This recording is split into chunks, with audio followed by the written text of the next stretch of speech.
And here's a look at the 2012 grid. We've got 2 Mercedes, 2 BMWs, 2 Ferraris, 2 Audis, 2 McLarens, 2 Lamborghinis, 2 Aston Martins, 2 Porsches and 2 Ford GTs out here on the grid this afternoon. Let's find out a little bit more about the runners and riders that are going to be taking part in the first round of the 2012 FIA GT1 World Championship here at Nogaro.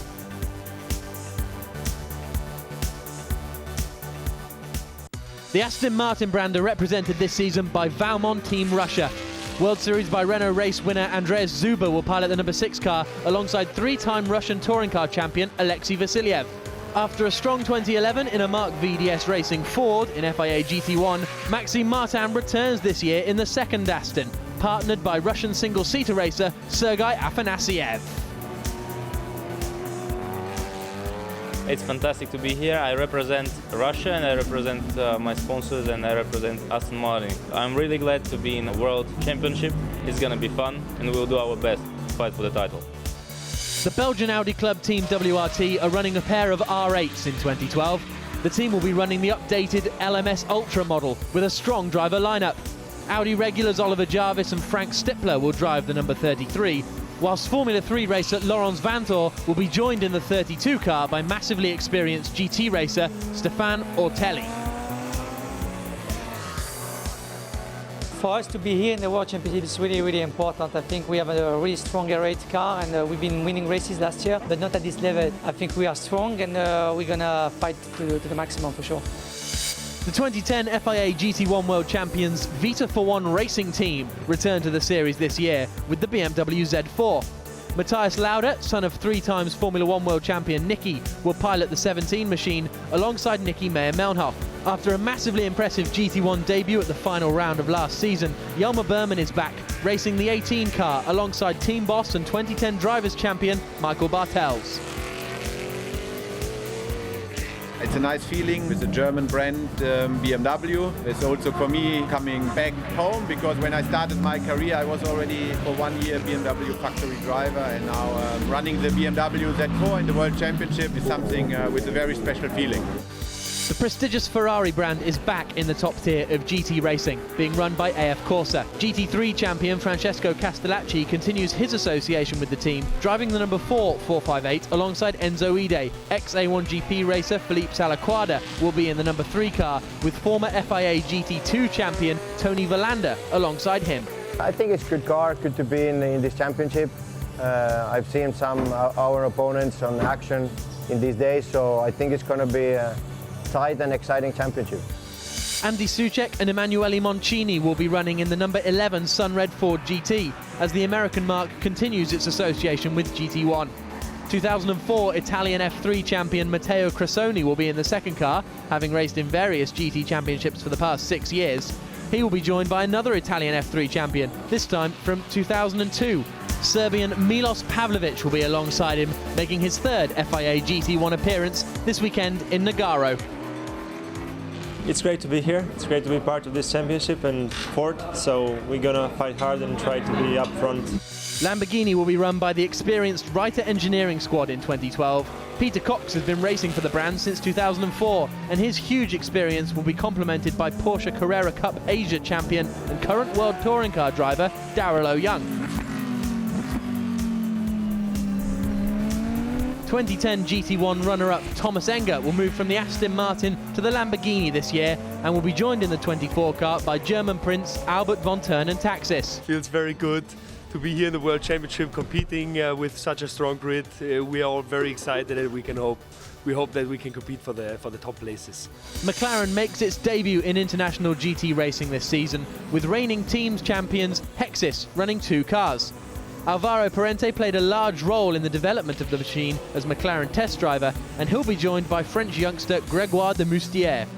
In the number 1 car is Stef Dusseldorp, retained from Hexis' campaign last year, and 2010 Porsche Carrera Cup champion Fred Makovicky.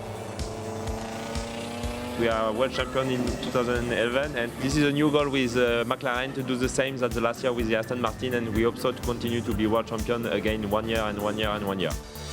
Alinkel.com Munich Motorsports continue in FIA GT1, running a pair of Mercedes SLSs.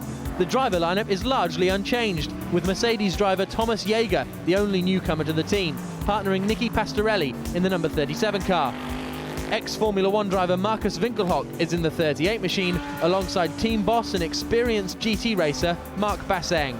The SLS is a great car, really reliable, completely 180 degrees change to the Lamborghini Murcielago we had before. A great car, but this car you can work with it, you can run 2 days without any problems, and that's what we need. Exim Bank Team China will represent Porsche in this year's World Championship. After competing in the Asian Porsche Carrera Cup last season, Ren Wei will be alongside ex-FIA Formula 2 racer Benjamin Lariche in the number 8 car. V8 supercar driver Matt Halliday will be in the 9 machine, alongside 2011 FIA GT3 runner-up Mike Parisi. I am very happy and it's a great pleasure for me to be here in Nogaro. It's my home circuit, so I am very motivated and very happy to be here in the World GT1 Championship. It's a big chance for me, and I hope that we are going to do a good job with Matt Halliday.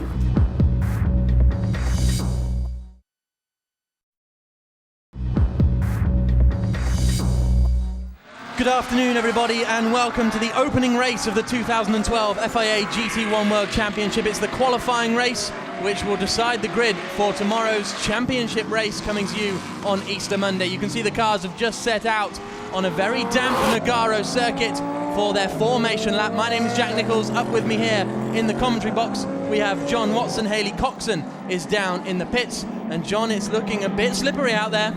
Yes, indeed. You can see on the camera lens as they come through turn 4 that the rain is not falling right now, but it did fall on the outlap, and that caused a problem for some cars. It's been declared a wet race. That means teams have the option to use either the dry weather slick or the wet weather tyre, but they are also mandatorily required to run with their road lights, headlights and taillights, and just checking everybody has complied with that particular regulation. Otherwise, what happens? You get penalised. So, pole position for this race, as you can see, is that red number 3, AF Corsa Ferrari. Philippe Salaquardo will be starting that after Tony Verlander took pole position. It's driver number 2 that are going to be starting these cars. Then it's second and third place. There they are, the 2 WRT Belgian Audi Club Audis. Laurent Vanthorpe starting second on the grid. Oliver Jarvis behind him.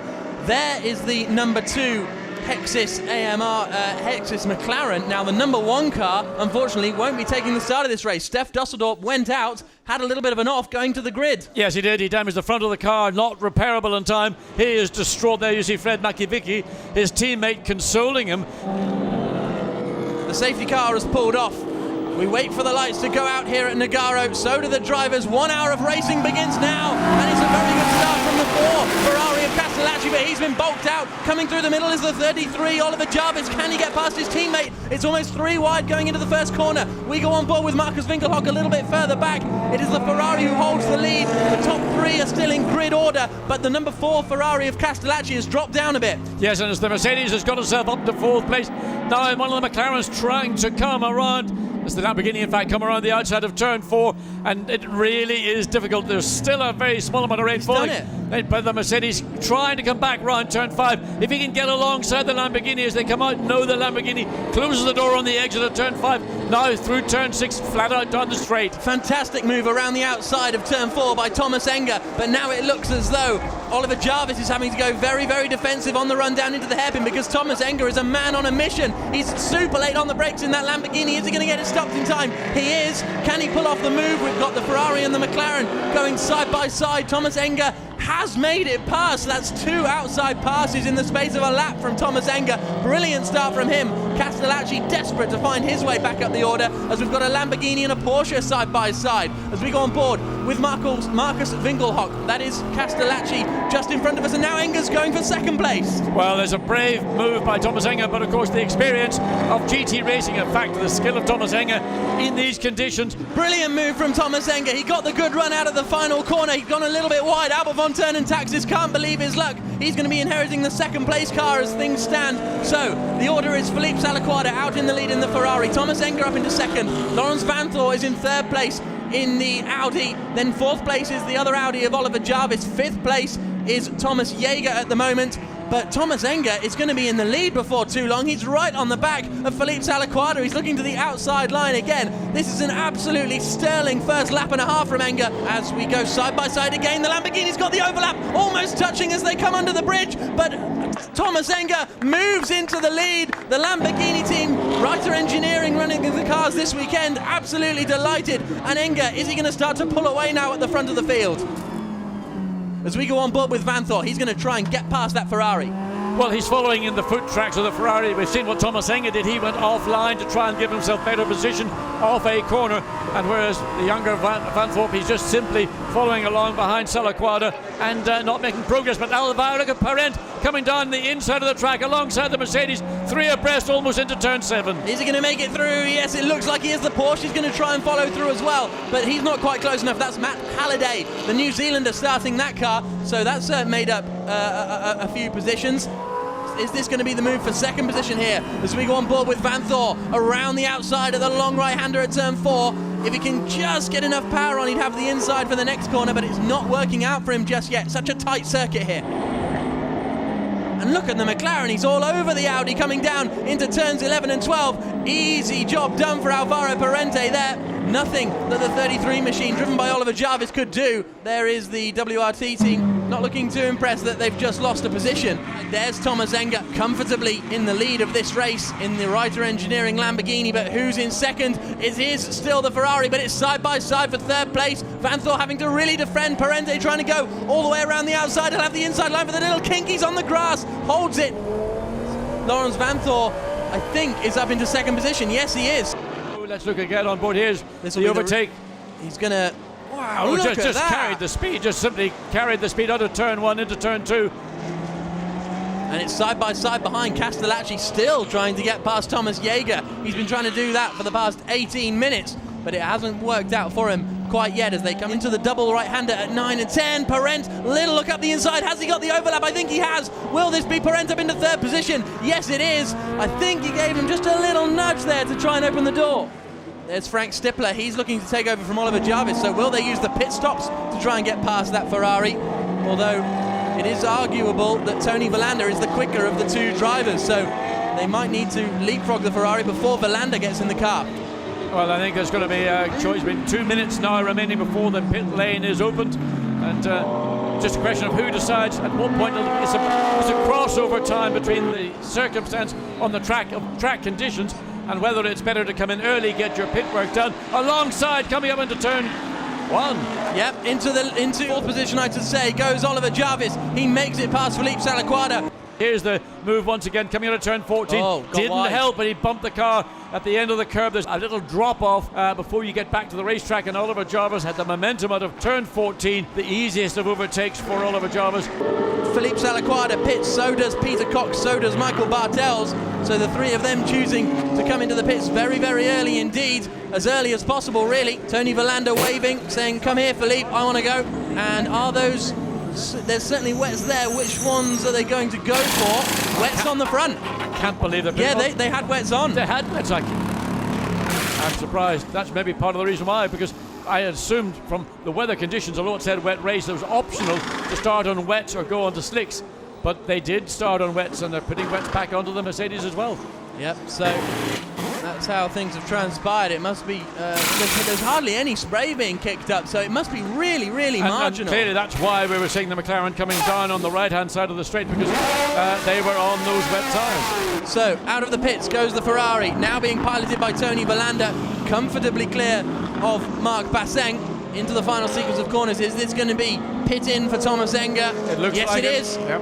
This is going to be important times for the Reiter Engineering squad. I think the Audi is going to stay out. Yes, we might have the second Audi come in of Oliver Jarvis, because I think Frank Stippler was ready in the pits. But here we go. Let's see this pit stop, John. It's very tight. You've got the Ford there just almost intruding into the pit lane for Albert von Turner Taxis to get into the car. Thomas Enger's out. He's done a great job to get that car into the lead, pull out, and now we see the majority of the field have opted to come in middle part, effectively, with the pit lane window being open. But it'll be Laurent Van Thor who stayed out one more lap, and it'll be a little bit more difficult for Albert von Turner Taxis getting into the Lamborghini, having not driven it in these conditions, having not driven it on wet weather tyres.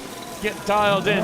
So he's got to make the best, and he's got to primarily make sure he doesn't make an error. Away goes Albert von Turnentaxis then. Frank Stippler is about to leave the pits in his 33 Audi. How quickly can von Turnentaxis get up to speed, get up to grips with this damp circuit? Is he going to be coming into the pits this time, Laurens Vanthoor? Yes, he is. So this is going to decide the lead. Can they work quick enough in the pit stops to get out in front of that Reiter Engineering Lamborghini? Stefan Ortelli, massively experienced driver, waiting to get in. Yeah, you have to think that the lead that Vanthoor has got coming in, handing over to Stefan Ortelli, hugely experienced driver in sports cars and in GTs in particular. So all they need is a clean pit stop, and the pace and experience of Ortelli will more than counterbalance the position at the second, effectively second place Lamborghini now in the hands of Albert von Turnentaxis will have. So let's wait and see. Let's not underrate what Albert will do in that Lamborghini. There it is, coming out of turn 12. I tell you what, it's going to be close. Yes, he's done a good job. Not made a mistake. He's kept the car clean and tidy. He's now coming through the final turn, turn 14 onto the straight. We wait to see, has the Audi moved? No, it's not. The Audi's still in the pit. Wheels being attached. So Albert may well find himself in the lead of this race. He does. Albert von Turnentaxis goes into turn 1 and holds the lead. And in fact, the McLaren got in front in the pit stops. More importantly, McLaren have got ahead in the pit stops. That's a gift for McLaren. Good job by Hexus. We've known their pit stop skills over previous years by being generally the quickest of all the teams in GT1. Here comes Ortelli. He knows that he needs to attack immediately. Looking up the inside, can he do it on the brakes? Yes, he can. Again, you can see that the Audi, a little bit of extra straight line speed allowed him to get into that advantageous position into turn 7. Here we see on the back straight, gets a small amount of two, but really it's all under braking. Ortelli on the brakes that little bit later. There you can see the standings. Well, that was an incredible opening lap and a half from Thomas Enger. Let's hear from him. He's with Haley. Thomas, wow, what a fantastic performance. You certainly took advantage of these wet conditions. Well, the boss told me that I let them look like beginners, but it's not me, it's the car. Thank you, Hans Reiter. What a fantastic Lamborghini. What a fantastic car in wet conditions and also in dry conditions, as we've seen yesterday in Q2. So I'm really happy now. Just keep fingers crossed that Albert can bring it home in the first position. But it's just beginning of the weekend. We need to do the same tomorrow. But it looks like Albert is now increasing his gap. So that's looking good so far. Thank you. Here comes Frank Stippler, challenge on for third position, trying to get past the Hexis. He's gone for it into turn 1, and he's got past Gregoire de Moussier. Hangs the door out nice and wide. De Moussier had no chance to come back.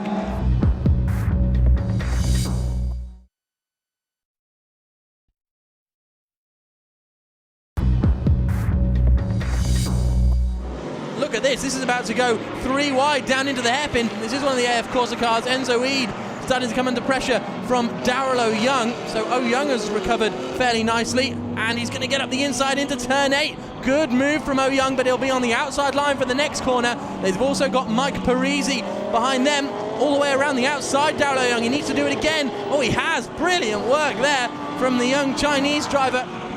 Enzo Ide taking the wide line in, but another attempt. Ide will have more traction on the outside, but that Porsche is good on traction and good in a straight line. This also is going to allow Jelmer Berman to come through in the Vitaform Racing Team BMW.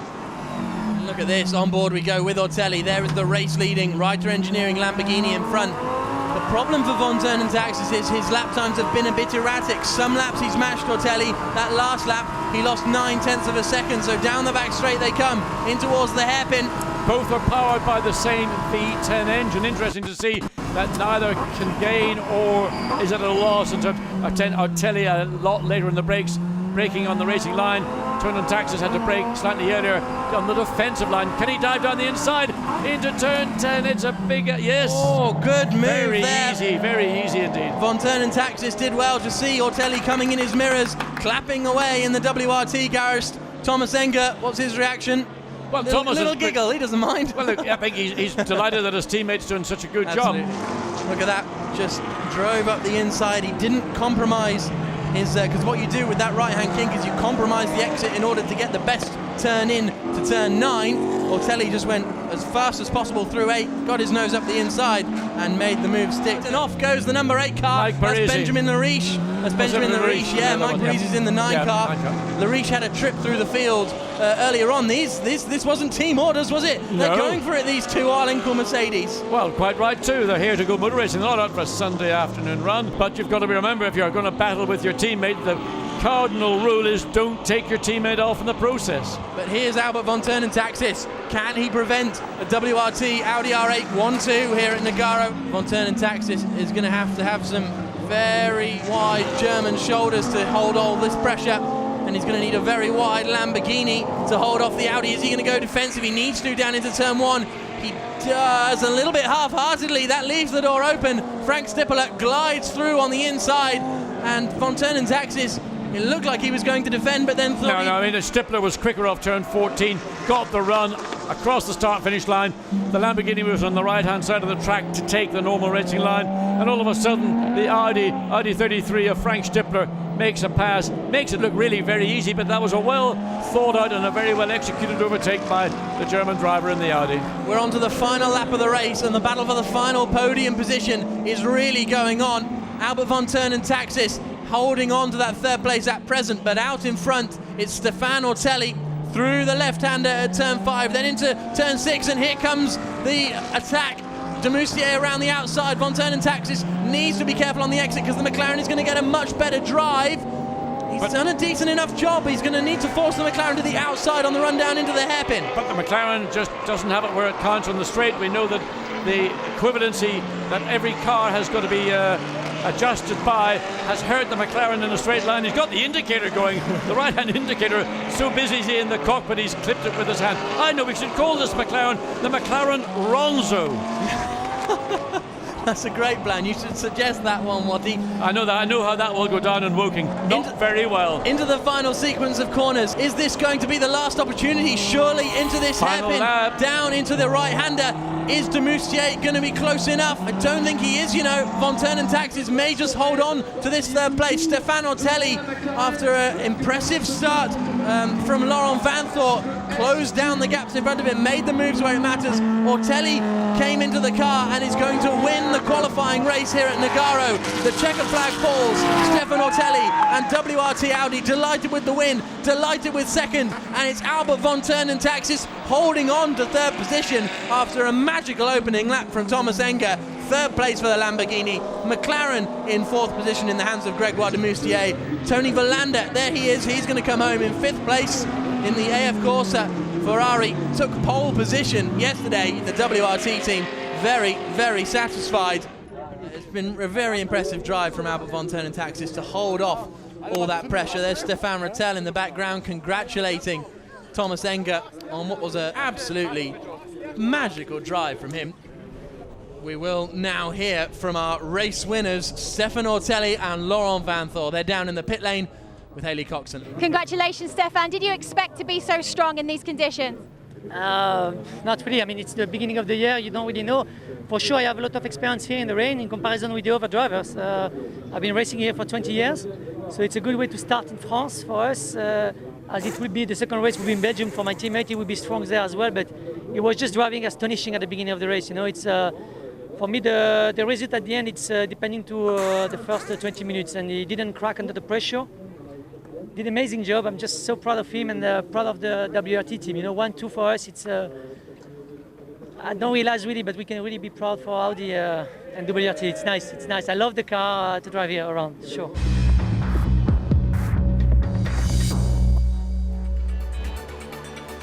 Good afternoon, everybody, and welcome to Nogaro in France for the first championship race of the 2012 FIA GT1 World Championship. Rainy yesterday, but today it's an absolutely glorious day. The weather forecast was predicting 17. We've got 19.3 degrees air temperature for what is the opening round of the 2012 FIA GT1 World Championship. Here's how the calendar looks for the rest of the season. Head to Zolder in 2 weeks' time, trips to Spain, Slovakia, Portugal, and then the flyaways begin, heading off to China, Korea, Russia, and ending the season what seems an age away at the start of December in India. Let's hear from SRO boss Stefan Rattel. Stefan, what a stunning looking grid. You've done it once again. It must be great to bring the FIA GT1 World Championship to Nogaro with the support of all the fans here. It has been a long winter, but here we are with one more step in the professionalization of the championship. Now here we are with 9 different brands represented and 2 cars per brand. That's basically the format of Formula One, and I think it brings very clear product for the fans. It's easy to follow. Choose the brand you like and see how it does in the race. Thank you, Stefan. Enjoy.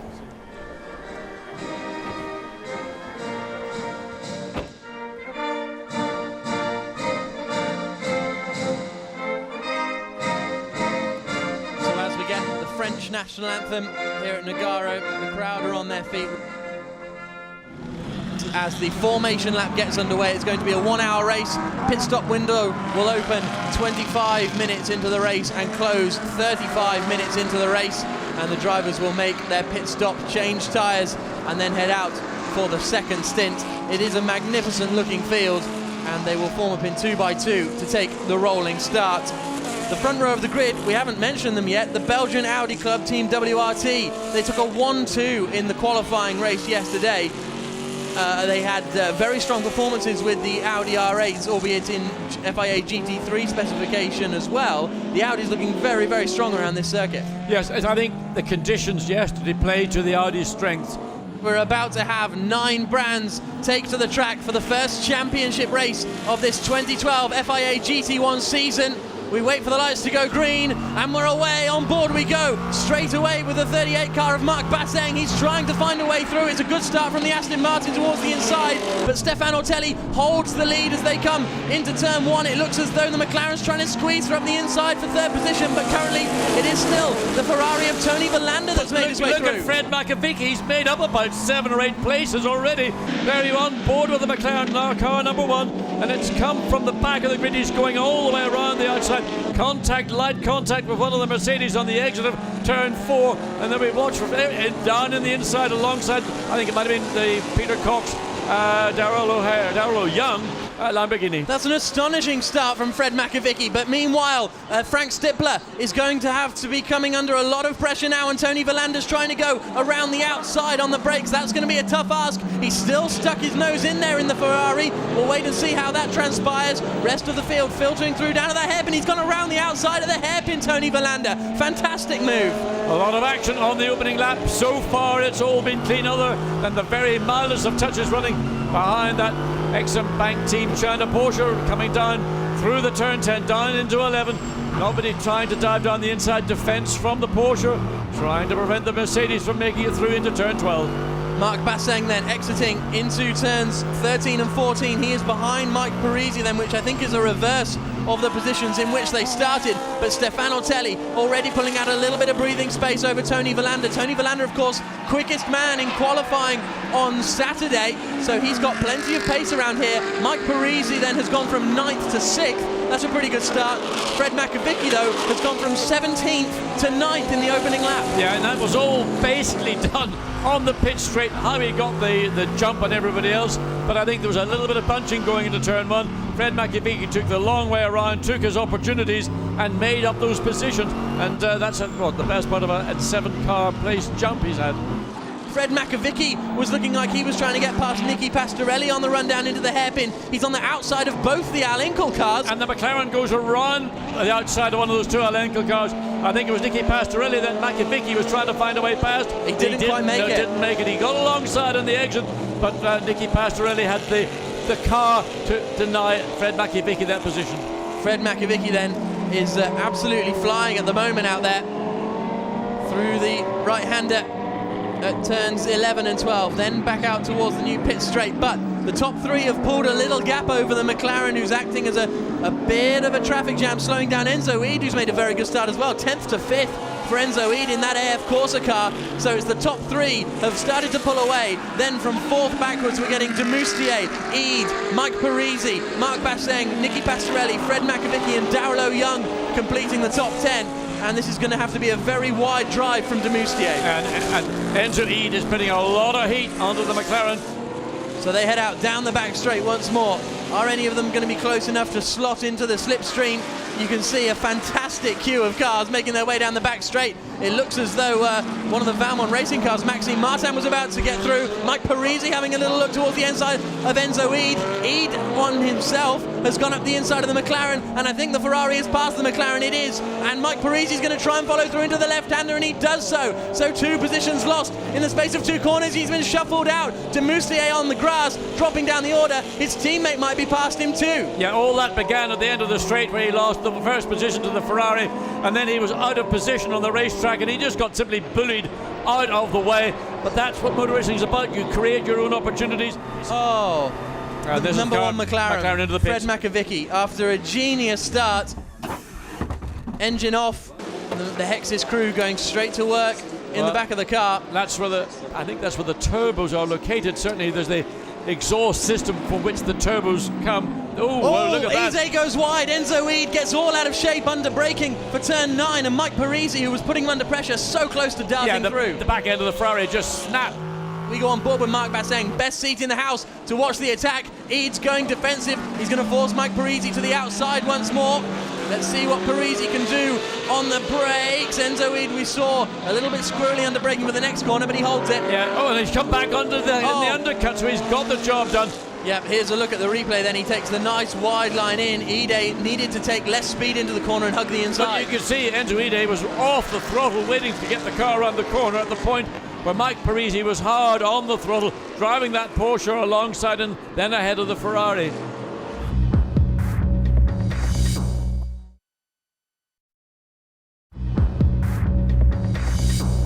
So Tony Verlander from second place is going to have a drive-through penalty, and Mike Parisi from 4th place is going to have a drive-through penalty. That is a real shame for this race, really, because it was shaping up very, very nicely up at the front. There's, look at Fred McAvicky. He was absolutely flying, but we can't really tell about the Ferrari or the Porsche to see whether they, I mean, obviously the stewards could tell, but from that head-on shot, it was too long a shot. The cars were too compressed. Clearly, they saw full starts from number 3, the Ferrari, number 9, the Porsche, but Fred McAvicky was the one on a charge from the back row of the grid. Yeah, the lights were green when Fred McAvicky went for it, to be fair. You could see just up at the front, the lights had gone green, and that's a mega start down into the first corner. In comes Mike Parisi then to serve his drive-through penalty. This promotes these two up into 3rd position, and Verlander, has he come into for his drive-through as well? Yes, he has. So both the drivers have come in for their drive-through penalties. So the order now, those two matte black WRT Audis out the front, 1st and 2nd. Enzo Eid is now in 3rd position with Marc Basseng behind him in 4th. Oh, and that is Benjamin Lariche going in very, very deep indeed, as he is involved in a battle, I think, with that's Albert von Turn and Taxis, isn't it? So this is down for 14th position, Albert von Turn and Taxis. Nicky Meyer-Melnhoff up in front in 13th. Is this the chance for Marc Basseng? No, Enzo Eid has got it covered, and Basseng's got through actually. Basseng has gotten through. That's Pastorelli. That's Pastorelli now, so somewhere we didn't see as we're watching the battle further down the field, Marc Basseng did finally get the job done on the Ferrari that he's been pushing all the way, looking for a gap, trying to force the error. There we go. Turn into 1. Turn 1 again. Oh, or was it? No, it wasn't. He had the inside line. Is Enzo Eid just going to go too deep in defence? Yes, he is. And Basseng will simply drive around the outside. Yes. Oh, a bit of contact possibly there. But Enzo Eid got out of shape, but good move. Mike Parisi is about to make a move on Maxime Martin looking out of the window. But when will either of these two Audis come into the pits? Because Stefan Ortelli, surely they're going to leave Stefan Ortelli out for as long as possible. Yep, Parisi goes through past Maxime Martin, down into the hairpin. Another clinical overtake from Mike Parisi, showing his experience. Now, is Enzo Eid going to come in? Will Nicky Pastorelli come in? Yeah, he is. Yeah, and they both come in. So this is going to be a straight. That was close to cutting the white line, wasn't it? They clipped the white line. Whether that will be seen as an offence, we have seen cars penalised for going over it. Whether you clip it is considered going over or not, we wait to see. Talk about a pit stop battle. Look at this. Francesco Castellacci getting ready. I'm expecting to see Enzo Eid being poured out of the Ferrari, but he's out of the car and he's giving Francesco Castellacci a hand to get back in, so maybe I'm over-egging the pudding at the minute, but certainly Enzo Eid was under a lot of pressure throughout that 25-minute stint in the Ferrari. So which of these two cars in the battle for ultimately 4th position is going to get out first. Enzo Eade still up on the jacks. Is this the final wheel for Al Inkel? I think it is. Oh, this looks a bit clumsy and slow from AF Corsa, and it's comfortable for Nicky Pastorelli. Yeah, very much so. I mean, and we saw that there's the Castelletti Ferrari now moving. There was confusion around the rear wheel change of the left rear of that car, whereas the Mercedes had a slightly more seamless stop, and they've gained an advantage. Well, there's the McLaren. You will see the McLaren coming through at an absolute snail's pace, and not looking good. No, there's a problem. Ortelli in, race leader. Stefan Ortelli comes into the pits, and that means that the lead is inherited by Frank Stippler on his 35th birthday. And can he put in the kind of lap times that it is required to leapfrog Stefan Ortelli potentially? The two Audis were doing lap times of just below the moment at 29.7, 29.8. So we see Ortelli out, and Laurens Van Voor gets in to that Audi, and it looks pretty much as we saw yesterday. It's a battle between these two team cars, and now the driver change is complete. It's the left front. The gun gets onto it, and then it's just remove the left rear. Oh, and the gun spins off the nut. The nuts, of course, are on the wheel as it goes onto the hub, so the gun just has to literally reattach to the nut and spin it up, and it's locked. In comes Frank Stippler. He's going to hand over to Oliver Jarvis now. And how quick will this pit stop be? Their teammate is currently just heading down the long back straight into the hairpin at turn 7.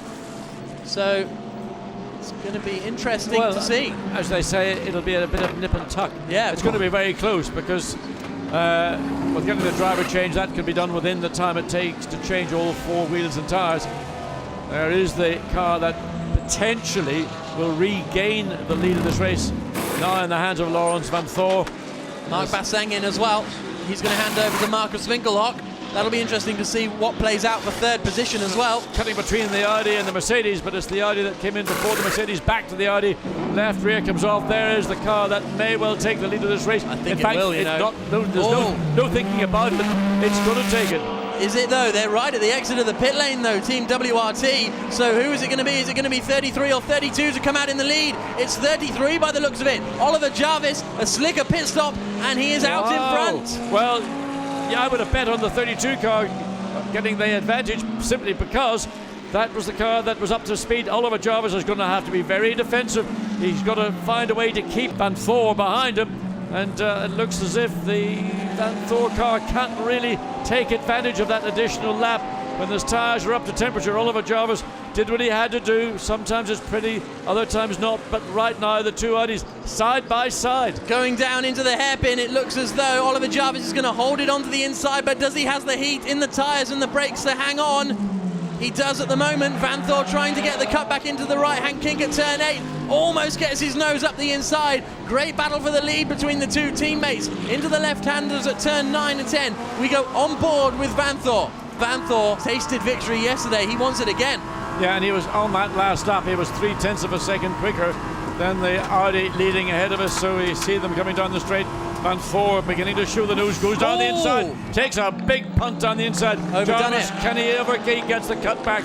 But that was it. You could see Van Voor was lining up to make that move. Just was a little bit too ambitious, and when he put the brakes on. Well, there we see the repeat of what took place just over a lap ago, and simply just couldn't slow the car down. And this is Thomas Enger battling with Michael Bartels, who is battling with Alexei Vasiliev. So this is all over 8th position.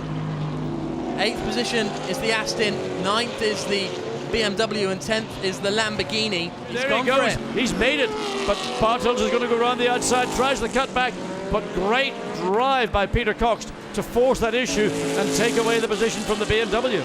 And a little bit out of shape in there. Yeah, not only a little bit, that was a real sort of twitch, and again, not the sort of thing that does the confidence any good. No, it'll be a little bit gingerly going into the next couple of corners, and this could allow Michael Bartels back actually. So this 3-car train over 8th position, pretty entertaining as we head down into turn 13. Now we saw that Thomas Enger liked that move into the first corner. He's got to try and line himself up out of 14, the Aston's keep it going almost in. flat out, and yep, Alexei and he's gone over the white line. Now Vasiliev and he's hit it again. That's because he's had a drive-through penalty. That's it for the pit lane exit and the change for the lead. Laurens Vanthoor is through, and this time he does get his stop, and he's passed Oliver Jarvis. Laurens Vanthoor takes the lead in the 32 Audi. And this is the battle over 6th position, with 5th position starting to pull away up the load a little bit with Francesco Castellacci. Let's hear from Peter Cox's teammate, Daryl O'Young. He's down in the pit lane with Haley. Daryl, do you think Peter's going to be able to fight his way through the traffic? Well, yeah, he's doing a really good job right now. I struggled a bit with the full tanks, and he's doing really well with the car right now, so we had the fastest lap, and he's pushing hard, so we'll see what he can do against the Ferrari. Is Cox going to be close enough? No, he is not. He's super late on the brakes, though. Yeah, and it looked like the Ferrari was about as late as he could get as well, but Philippe Salaquada is not offering up any opportunities whatsoever to Peter Cox. Into turn 13 then for the final time. It's been a perfect weekend so far for the team WRT Audis. They were quickest in testing on Friday. They won the qualifying race, and now they're going to win the championship race with a 1-2. Laurens Vanthoor crosses the line. Frank Stippler delighted with second place, only just 0.6 of a second ahead of Marcus Winkelhock. Tremendous performance from the Mercedes. This is the battle for 6th into the final corners now, and it is going to be Philippe Salaquada that holds on. So the number 4 Ferrari comes home in 5th place, Francesco Castellacci. 3 Salaquada in 6th place, and Peter Cox in 7th, with Thomas Zager, his teammate, in 8th position. So it's 2 by 2 actually, the top 8. But well, the WRT Belgian Audi Club absolutely delighted. Stefano Telli runs out to congratulate his team after watching the final few moments on the TV screen. And what a weekend it's been for them. Interesting to see what Frank Stippler and Oliver Jarvis's reactions will be, because they were leading this race on a few occasions, and both times they got passed by their teammates. Stippler got overtaken and Oliver Jarvis got overtaken, but I imagine they'll still be pretty happy with a 1-2. Well, I have to say, I mean, no Stefano Telli from old. I mean, he's a great GT sports car driver, but I think Laurens Vanthoor did a really impressive job here today, and got the overtake, ran up close to the back of Oliver Jarvis, tried on a number of occasions, but finally the issue was resolved in Vanthoor's favour, and that's a very strong drive, finishing 3.7 seconds ahead of your teammate in identical cars. And of course, once he was ahead, he was then able to run at a pace which was not stressing the car, stressing the tires, and there was no challenge to him, unlike Oliver Jarvis, who had to be on his toes to ensure that Marcus Winkelhock in the first of those Al-Enkel Mercedes-Benz didn't take that second place away. Let's hear then from our race winners, Stefano Telli and Laurens Vanthoor. Congratulations, Laurens. What an impact you're making on the team. Yeah, it's it's incredible. I don't have any words. I don't know if my father's watching. It's his birthday. I think this is quite a good present. And it's just perfect job by all the team. The car was great. Stefan did a wonderful job. I don't have any more words. And Stefan, congratulations. It's turning out to be quite the pairing. I think it's good to share the victory. That's new for Laurent, but happening twice in a weekend, we couldn't expect that. It's just a dream weekend. The sister car is also very quick. We had a very good start. Was not so easy out there. I mean, the condition changed, of course, because yesterday was a rain race and today is a dry race, but the car reacted very, very well. We are so pleased for WRT and Audi. It's a great day, and what a move, man. Bravo, bravo. Thank you. Pleased with that overtake, isn't he, Stefano Telli? Of course, this was his home race. We move to Laurens Vanthoor's home race in 2 weeks' time in Belgium. So they will get their home advantage out of the way in the first 2 rounds of the season. And Zolder, well, we saw last year when GT1 went there, it's a great circuit for GT cars. 2x2 formation, as you can see, all the way down into 8th position. We had the 2 BMWs, Vita41 Racing Team.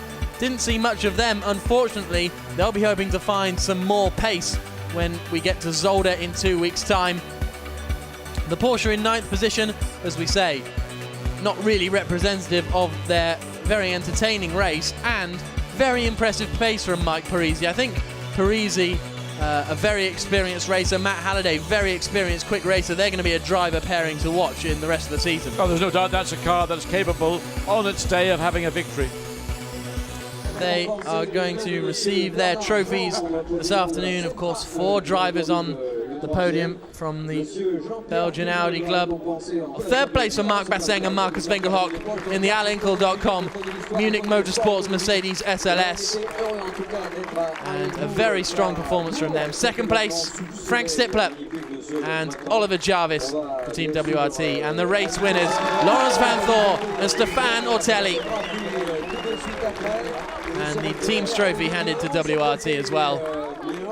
It's a very rural, rustic venue, but it's given us a great weekend. We'll see you in Zolder in 2 weeks' time. Thank you very much for joining us.